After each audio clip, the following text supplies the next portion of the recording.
We should mention he married Carol Peterson back in 76. He was the best man, or the best man at the wedding rather, was Gene Okerlund, which is kind of funny to me because I don't remember Sheik ever saying his name right. He always said Gene Mean, I think. Gene Mean. Yeah. So interesting character to say the least. He's got 3 grown daughters, 5 grandchildren. Several years ago, they put that movie, I guess it's 6 years ago now, they put together the documentary that we mentioned. I think it's on Amazon now. It's the Iranian legend, the Iron Sheik story. Really, really well done.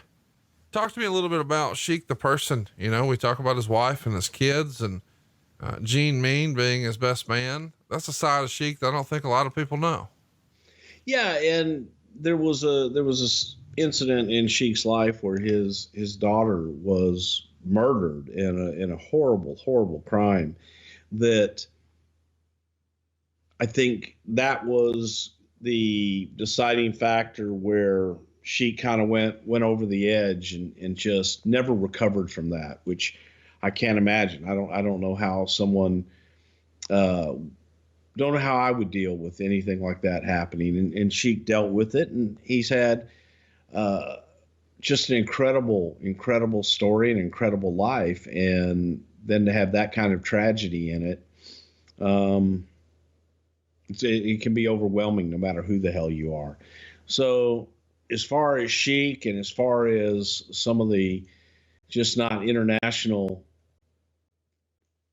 stars that have come through the business, I think that Sheik is one of those that stands head and shoulders above the rest because of everything that he did overcome and made a huge name for himself and was able to prosper in a place where he probably wasn't supposed to.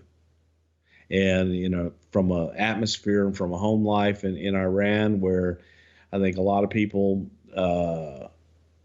didn't have the ability to get out like he did. And he's an incredible story, man. And it's one that is a little unbelievable, but the crazier it is, it's the truth. It's just the truth. And it's a testament to who he is as a human being. One of the most loving, great, to this day, if he is at a convention, like an autograph signing deal, and Sheik's there, no matter what I'm doing, where I am, I have to go and kiss the ring. And just, you have to go and say hello to Sheik and give him a hug and let him know you love him, because I do.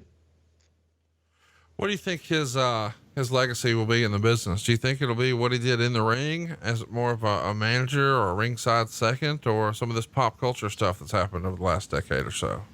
I think that the Sheik overall will be remembered as one of the greatest heels in the wrestling business. And from the early boom of the Hulkamania years, Saturday night's main event and what have you, Sheik was probably one of the most recognizable bad guys the business has ever had. Talk to me about, the, even the phrase is weird now, but the quote unquote foreign heel, he's got to be, near the top of the list. Where would you rank him all time? Oh, probably number 1. It's really hard to argue. I was thinking about that beforehand, and every time I kept going, well, he's got to be number 1. I thought, well, that just can't be. I mean, what about this guy or that guy? But realistically, I can't come up with a name that's bigger than the Iron Sheik as a quote unquote evil foreign heel. Right. And it was, as Ernie Ladd said, he's real. You got to believe him because he's real.